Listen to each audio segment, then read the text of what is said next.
Aparıcı Xoşqədəm Hidayət qızı bir il əvvəl uşaq evində döyüldüyü üçün oradan qaçması ilə gündəmə gələn Ramalla bağlı paylaşım edib. Axşam az xəbər verir ki, aparıcı Ramalın hazırda uşaq evində olduğunu bildirib. Bu bizim Ramalımızdır. Bəli, o Ramal bir vaxtlar uşaq evindən qaçıb səni axtarıram verilişinə gələn, hər baxışında kədər, sözündə ümidsizlik olan o uşaq. O vaxt Ramalın gözlərində qorxu var idi. Amma indi baxın, o gözlərdə ümid var, çünki indi Ramalın evi var, sevgisi var, qayğısı var. Onu Zabratdakı Sosial Xidmətlər Agentliyinə məxsus sığınacağa yerləşdirmişdik. O gündən bəri çoxları soruşurdu: Ramal necədir, nə vəziyyətdədir? Xoşbəxtdirmi? Bəli. Ramal indi yaxşıdır. O dəyişib. Dərslərinə marağı artıb, davranışı düzəlib, gələcəyə addım-addım gedir. Buradan Zabrat sığınacağının komandasında çalışan bütün mütəxəssislərə ürəkdən təşəkkürümü bildirirəm.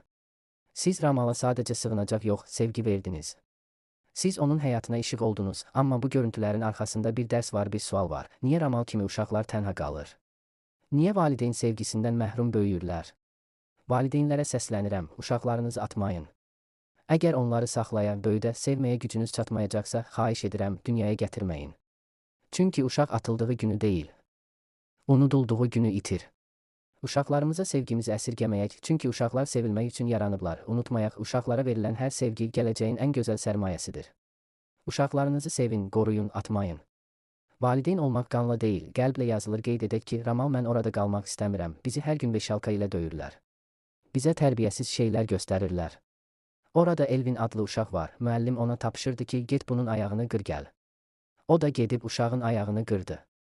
İlahə müəllimə 3 uşağı 2-ci mərtəbədən aşağı atıb, bizə uşaq evində hər gün makaron, quru çörək verirlər. Ət verəndə içindən qurd çıxır. Yeyə bilmirik, qabağımıza atırlar. Uşaq evinə təzə müdir gəlib, adı Günay xanımdır, sözü gedən vəzifəni Gülnarə Şəmiyeva icra edir, o da belə şeylər edir, sözləri ilə gündəmə gəlmişdi.